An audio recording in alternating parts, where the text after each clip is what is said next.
2023 সালের লাস্ট একটা পিকনিকে।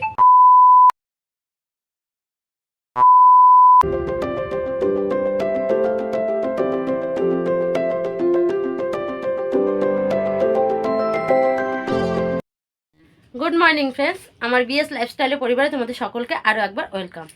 আশা করছি তোমরা সকলে খুব ভালো আছো এবং সুস্থ আছো, এবং আমরাও কিন্তু সকলে খুব ভালো আছি এবং সুস্থ আছি। তো সকালবেলা দেখো একটু সাজুগুজু করে নিয়েছি, সকাল না প্রায় 10:30 বাজে, 10:25 হয়েছে। তো আমরা যাব এবছরে 2023 সালের লাস্ট একটা পিকনিকে। তো পিকনিকের জন্যই রেডি হয়ে নিয়েছি।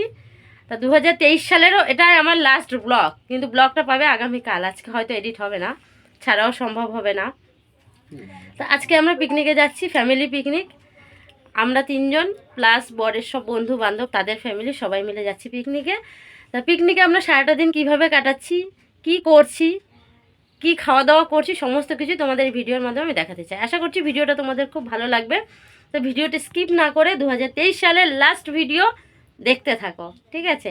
চলো, আমরা রেডি হয়ে গেছি। দুষ্টু রয়েছে মামা বাড়িতে, ওকে ওখান থেকে নেব। আমিও রেডি হয়ে গেছি, দুষ্টুর বাবা অলরেডি রেডি হয়ে গেছে। সকাল থেকে সমস্ত জিনিসপত্র স্পটে পৌঁছাতে এতটা দেরি হয়ে গেল, ওই জন্য আমাদের একটু লেট হয়ে গেল যেতে। তো এখন আমরা যাব পিকনিকে। তা সারাটা দিনের এই ভিডিওটা কিন্তু তোমরা কন্টিনিউ দেখতে থাকো। 25, ঠিক আছে? চলো তাহলে আমরা বেরিয়ে পড়ি।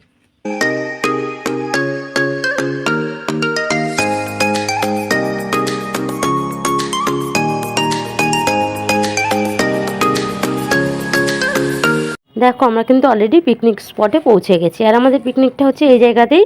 এটা হচ্ছে জল কারখানা, যেখান থেকে কিন্তু আমাদের বিজনেসের সমস্ত জল এখান থেকে কিন্তু নেওয়া হয়। আর এদিকে রান্নার আয়োজনে সব কিছু শুরু হয়ে গেছে।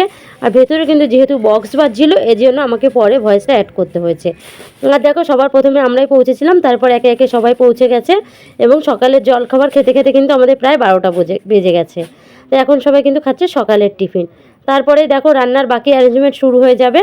তারপরে কিন্তু রান্না করতে আমাদের অনেকটাই দেরি হয়ে গেছিল। এরপরে তোমরা আবার ভিডিওটা দেখতে থাকো।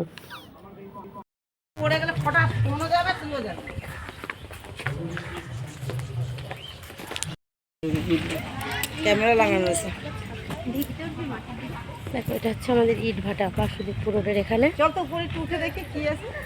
আমরা কখনো এই ভাটায় আসিনি কাছাকাছি থেকেও, কি জানি। তো দেখো, এটা হচ্ছে ইট ভাটা। আমরা কিন্তু সকালে টিফিন খেয়ে সবাই মিলে একটু ঘুরতে বেরিয়ে পড়েছি। তো দেখো, আমরা কিন্তু একটুখানি ঘুরতে এসেছি। ইট ভাটা কেমন সেটা কিন্তু ভেতরে পুরো কাছাকাছি থেকে কখনো দেখিনি, কিন্তু এটার যে ধোঁয়াটা উঠছে সেটা অনেক সময় অনেক জায়গা থেকে দেখেছি। সেটা সরাসরি আজকে এখানে আসলাম ঘুরতে। হ্যাঁ চলো। না, ওপরে উঠবো না।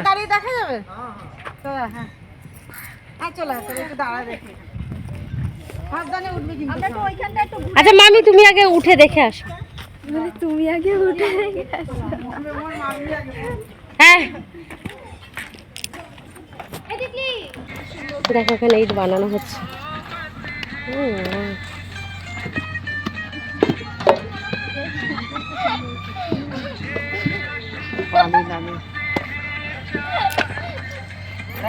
হ্যাঁ মা, বলো। বলতে দাও, আমি দিকটা ভালো হয়েছি।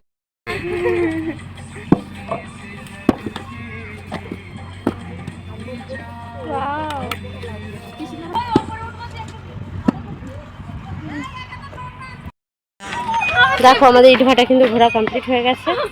এখন দেখো যে জায়গাটা দিয়ে নামবো, কিভাবে বাঁশের মাচা করে সিঁড়ি করেছে।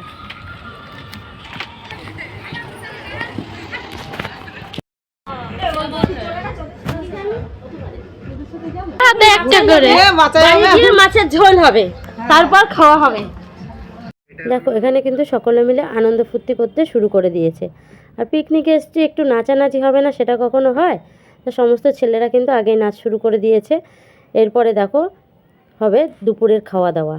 দুপুরের খাওয়া দাওয়াটা করতে করতে আমাদের অনেকটাই দেরি হয়ে গেছিলো, কেননা আমরা দুপুরে এতটা দেরি করে সকালে এখানে এসছি, প্রায় 12টা বেজে গেছে।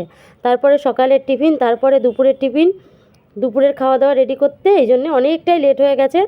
আমরা যখন খেতে বসেছিলাম তখন কিন্তু প্রায় সন্ধ্যা, চারিদিকে ঘন অন্ধকার হয়ে গেছিলো। এই জন্য কিন্তু আমি তোমাদের খাওয়ার ভিডিওটা দেখাতে পারলাম না। আর মেনু হয়েছিল ভাত, ডাল, বেগুন ভাজা, চিপস, মাছ, মাংস, চাটনি, পাঁপড়, মিষ্টি। কিন্তু শেষ পর্যায়ে সব কিছু আমরা খেয়ে উঠতে পারিনি। এদিকে দুষ্টু ওর বাবার সাথে একটু আনন্দ ফুর্তি করছে। এইভাবে আমাদের বছরের শেষ দিন কেটে গেছে।